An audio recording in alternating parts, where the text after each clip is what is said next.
Do you attract women who are very needy, who need a therapist, who expect you to be in the supporter role? Do you struggle to receive gifts, or you feel that that gift comes with strings attached? Do you find that your friends are a little dramatic and have a bit of a magnetism towards chaos and drama? If this is you, then you may have the mother wound. What is the mother wound? I'm going to let you know once I've turned off the music in the background that I had playing, which was a song, a soundtrack called Grounding to Mother Gaia, which is Mother Earth, which is actually really appropriate for what we're talking about today.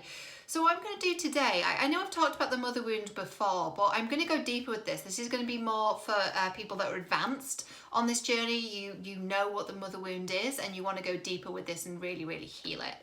So that's what we're going to do today. We're going to talk about how does the mother wound show up in your relationships and your friendships. And I'm going to cover this from two perspectives, whether you date men or whether you date women, because it's different. And then we're going to talk about how we heal it. And this is going to be different from what I've talked about before. So this is for those of you that are already aware of the mother wound and want to go to a deeper level and really overcome this. Before we get started, if you haven't met me before, I'm Cheryl Muir. I'm a relationship expert, and what I do is I help you to overcome your dating drama, particularly if you are a high achieving, overachieving man or woman and you have your whole life sorted out, you have a great career, life is going really well, but you just can't figure out love. Why is that? Well, we can't think our way out of dating drama, we have to feel it, and that's kind of what we're talking about today. So let's get into this then. What does it look like? And I mentioned some of the signs at the top of the video, but what does it look like if you have this mother wound? And what is a mother wound? The definition I have of the mother wound now, and this might differ if you've heard me talk about this before, the mother wound is an emotional void within us, which is left by needs that were unmet by your mother or whoever was in the mother role for you. So it's an emotional void, and it shows up in a couple different ways. So if you are someone who dates women, this can show up as attracting women who are unavailable to you in some way. Maybe they're not really interested, or you think they're interested, but then they pull away, or maybe they're not single, or they kind of friend zone you, or whatever that might look like.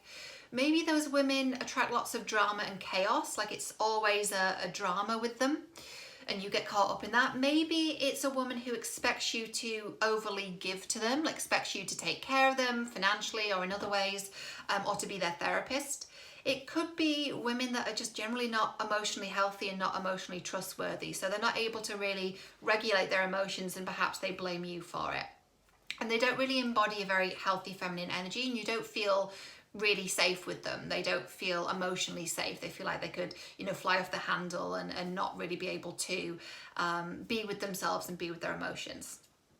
So that's what it can look like if you date women, whether you're a man or a woman. If you don't date women, if you primarily date men, then look at your friends. Look at your friends and look at some of those patterns that I mentioned, those signs that I mentioned within your friendships. So look at your friends. Are they really, really needy? Are they especially needy and like draining and demanding of your time, and they expect you to be their therapist? Are you always in the supporter role? So you're always the one they call, hey, I've got this thing going on, and you drop everything the moment that they call. That's a sign right there, right?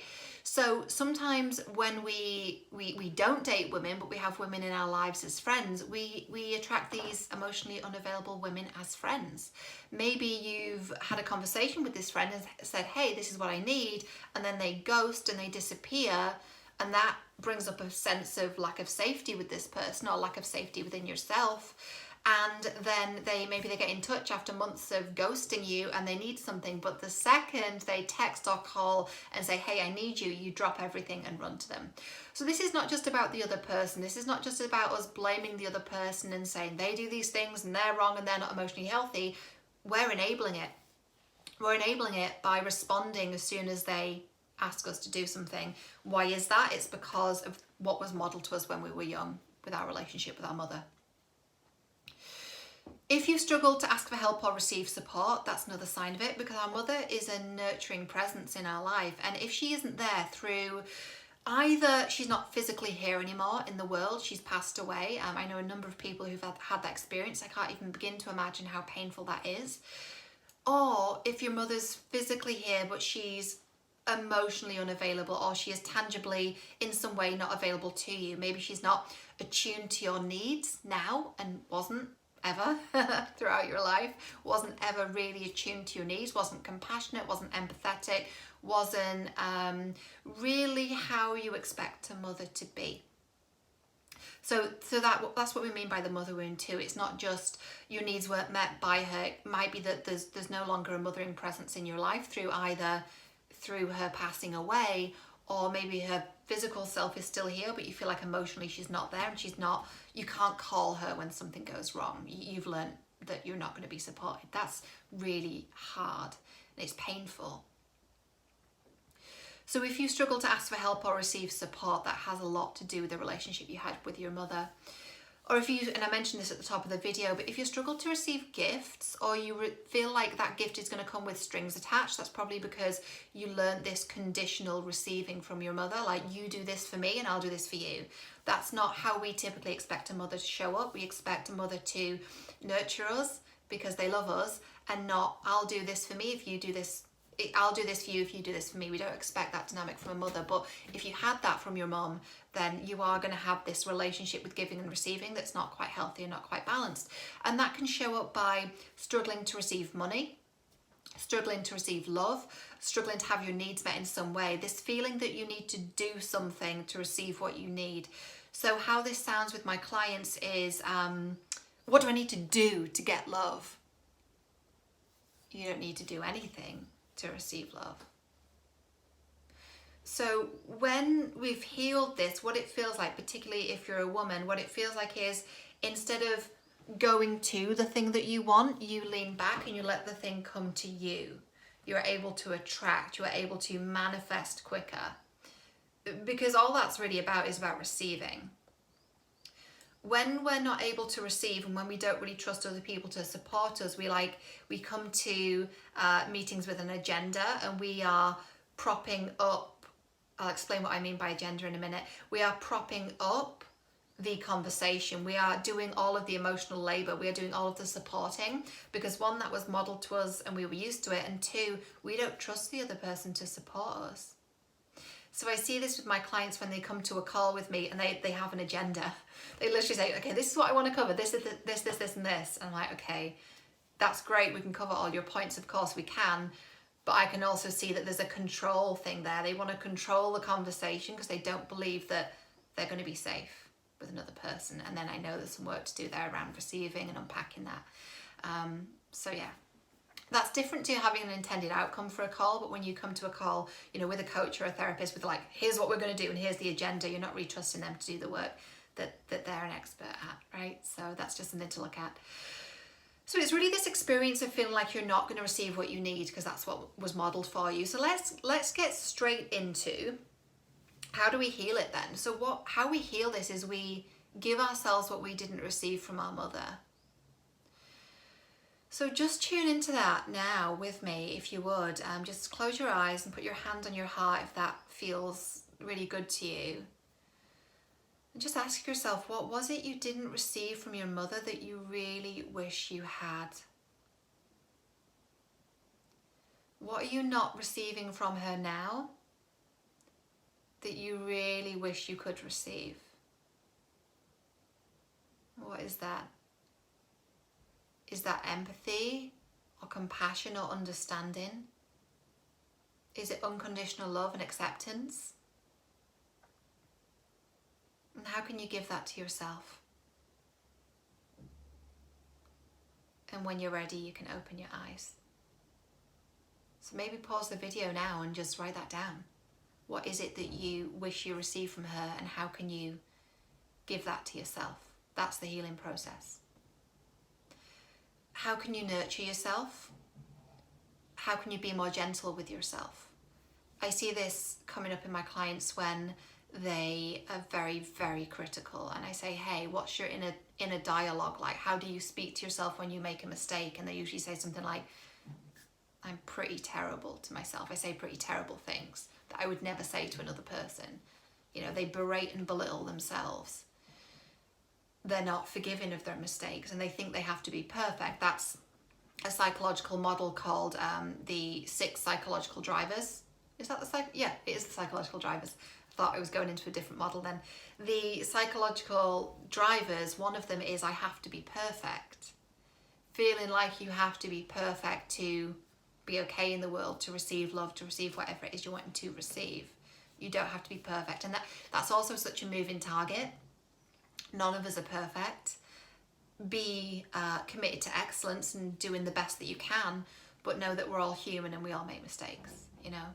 And then we can turn our mistakes into something that is actually really endearing to a lot of people. I'm being reminded of the Joe Wicks incident. Do you all know what I'm talking about? When he had a slip up on camera. He thought he was about to go live, but he already had gone live, and something happened that was a bit embarrassing for him, but he turned it into this whole thing, and it just really was very endearing, and I found it very endearing myself. I'm like, you really dealt with that in a really, really great way. So we don't have to be perfect, and our mistakes are endearing, you know, as long as they're not mistakes that cause harm to other people. But it's okay to make mistakes and lose your train of thought and get confused, as I have many times during this video. It's all fine. We're all human. We're all perfect. I'm not perfect, and I don't want to teach you to be perfect. I want to teach you to love yourself. So what else? And you might notice I have notes today. I don't always have notes, but this felt like something that was really important today, to make sure I cover all of these higher levels aspects of healing the mother wound. So how can you connect to your emotions at a deeper level, especially the ones that feel really difficult, especially the ones that feel a little bit overwhelming, difficult, dark, challenging, not very pleasant to feel, like, you know, sadness, anger, fear, frustration, heartbreak, betrayal, like, all those ones that feel really heavy and like quite tight. I feel like a tightness in my stomach when I say those emotions. That's another sign too. Like, are you able to feel the emotions in your body? I remember years ago when I was in coaching school, this is back in like 2013, 2014, I was still working in PR. No, I'd quit PR, I'd quit working in public relations, got an admin job to support me as I set up my business and became a coach nearly 7 years ago now. And I remember in class, we were talking about the different emotions, and we were talking about where we felt them in our body, and I just couldn't connect. So let's do that now. Like, where do you feel sadness in your body? Where do you feel that? If you feel fear, where is that in your body? If you feel anger, where's that in your body? What does it feel like?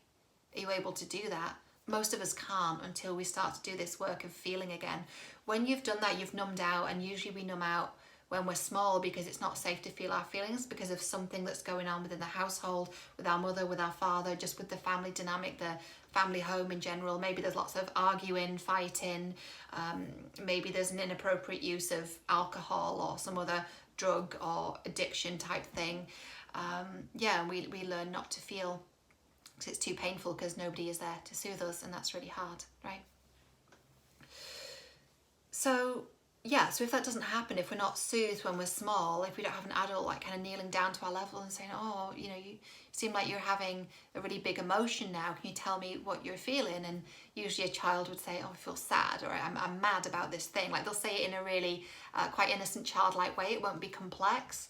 But when they do that, then we can say to them, well, okay, what do you need? What can I give to you? You know? Or it's okay to feel what you're feeling.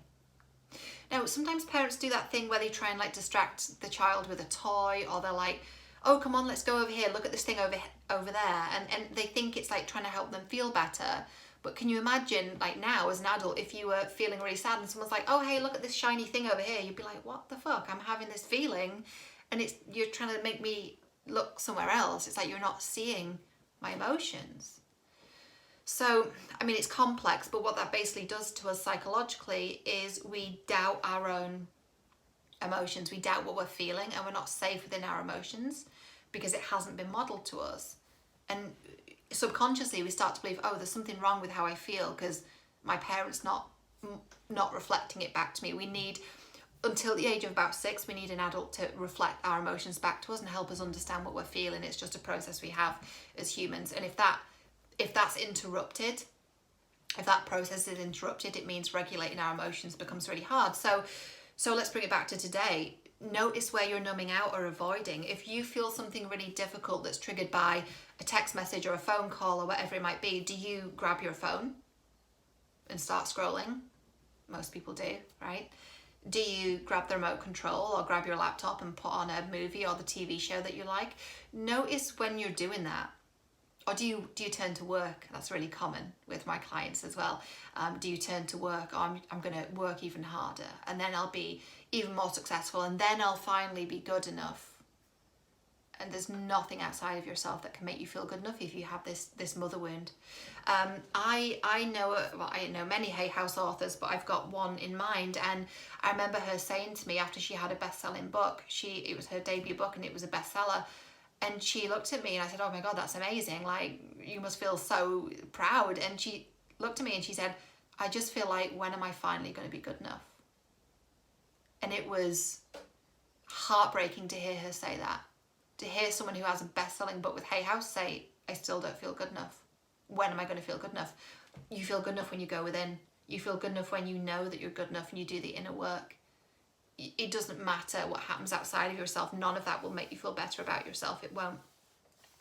You can still have all those things. That's great to have all that success, but it's not going to fill the void. It won't. It won't.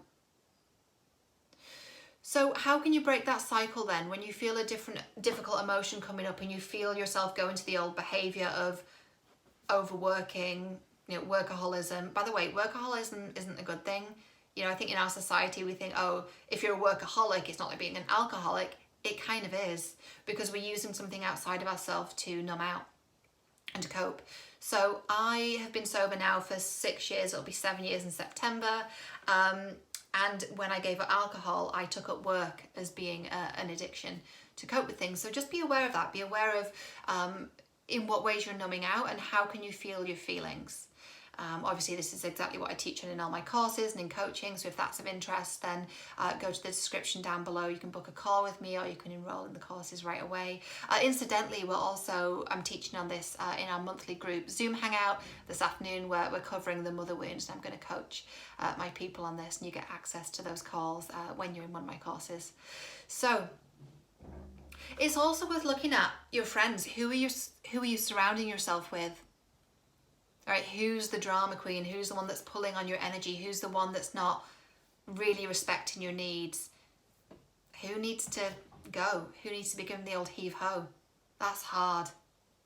But you're going to find as you do this work, some people it's not going to work for you anymore. Right? You're not going to put up with people being 20 minutes late every time and say, oh my God, traffic was bad. Oh my God, this thing happened. Oh my God, I've had this disaster. If you're surrounding yourself with those people that are in constant chaos, you're not going to find peace. If you surround yourself with people that are in constant chaos, you won't find peace. This may or may not be helpful or interesting, but I have a North Node in Taurus, which means I have a South Node in Scorpio. I find often the people that are attracted to my work were usually born around 1985. In this lifetime. So if you're born around 1985 or 6 months before or after, I'm not an astrologer, so I'm not sure exactly on the window, but it might be worth looking at your birth chart. Do you have a South Node in Scorpio and a North Node in Taurus? I talked about this on Instagram recently and someone said, oh, I guess I'll just ignore my South Node and just focus on my North Node. And I'm like, no, it's not about ignoring your South Node. It's about looking at those old patterns, which are from past lifetimes actually. But if you've got those patterns early in life of this chaos and drama and a very chaotic family home, your work is to move towards peace. That's what the Taurus North Node is about. It's also about abundance and wealth and stability and building. And Scorpio as a South Node is about destruction, chaos, drama. So it's not a surprise to me that I help people overcome dating drama, because that's basically going from the Scorpio South Node to the Taurus North Node. So yeah, I think it's helpful to understand it from that perspective too. There's a soul reason why this is hard for you. It's what your soul came here to work on. And that's why sometimes it feels like I've been doing this work a while. I feel like I'm pretty advanced on this journey, and yet I can't seem to get over this particular mother wound. Why is that? It might be karma. And essentially what karma is it means the pattern has deeper roots and you need to dig a little more to get the pattern out by the roots. right? You need to dig deeper to unroot the pattern. Other people might be like plucking out the patterns left, right, and centre, and you're like, fuck, why is it so easy for them? Because some of us have a more difficult start in life. We do, for many different reasons, many different variables, whether it's trauma, culture, whether we're born into a wealthy family or not, race, sexuality. I mean, there's so many different ways in which we can have advantages and disadvantages. That shouldn't be the case, but it has been for many of us, right? So sometimes it's harder for us than it has been for other people. And I think it's important to recognize that, not to make ourselves powerless or small, but just to recognize, like, this has been hard. And that's part of the healing process, to recognize, like, I've been suffering here and this has been painful. And let me just feel that for a second, right? Let me just feel the sadness of that and just say, God, Cheryl, that's been really hard. I'm sorry it's been really hard for you, right? Over my own journey, I've had to learn to be more gentle with myself. It's been a hell of a journey, let me tell you. So, what kinds of people do you need in your life now, right? And you're worthy of that. So actively start to choose and say yes to those people that are supportive and loving and nurturing. Those people that feel like a warm hug, that feel safe, that feel relaxed. And it might feel a little boring at first, but soon that peace and that ease and that calm will start to feel really normal and really familiar and really soothing, and it will feel good. It will feel positive. So I think that's everything today. So let's recap super quick. So if you date women, this pattern of the mother wound will show up. Well, let's back it up. A mother wound is an emotional void left by unmet needs that were not met by your mother when you were small. If you date women, the mother wound shows up as attracting these women that are unavailable, who expect you to fix, rescue, save them, who are attracted to drama and chaos, where you fall into the supporter role. I had a friend's ex-partner. He had this mother wound. We talked about it, and I was like, oh, that's interesting. How that's showing up for you, because he dated a woman who had a severe addiction to alcohol and drugs. And that might sound, oh, that's a bit of an extreme example, but there's many different forms of addiction. Some people are addicted to chaos and drama. So ultimately, these women that are not emotionally healthy and don't embody a healthy feminine energy, and you don't feel like emotionally safe with them, you don't feel relaxed in their presence, you're kind of on high alert, you're hypervigilant with them, which mirrors the hypervigilance you had when you were small in your family home because it was chaotic as fuck, right? So that's if you date women. If you don't date women, you might still have these types of women in your life, but they're your friends, right? And they're a pain in the ass, but you're used to it. So you stay, and that's what we need to change and help you with, right? So we heal this in a lot of different ways. We don't necessarily heal it with the person. We don't resolve it with her. Just like we're not going to resolve this with our mother. We resolve it within ourselves. There may be a conversation you have with your mother at some point that may be healing, but that may not be the path you choose to go down. This is our work. We're not going to resolve the wound with the person that caused the wound. We're not going to resolve the wound with the person that caused the wound. It's like if you were, I don't know why this example is coming up, it might be a bit controversial, but if you were stabbed in the street, the person that stabbed you isn't the person that's going to take you to the hospital. Right? I know that's a little graphic, I apologise. But you get the thing, that the person that caused the wound isn't going to heal you. And you're not going to heal in the environment that caused the wound. So if you're living at home, understandable given the current climate in the world, but your work is to build your own home, not physically build it with bricks and whatever, but to create your own home and to decide what home means for you now. So that's the work now, right? We need to give ourselves what we need, and we're not going to resolve it with the other person. We're not going to resolve it with our mother. We're going to resolve it with ourselves. We can also, I forgot to say this. We resolve it with the Great Mother sometimes, and the Great Mother is the earth. So that can mean time in nature. That can mean time with animals. It can mean, you all know, I swim wild, right? I swim in the Lake District. I'm very privileged to live in a place where there's natural bodies of water.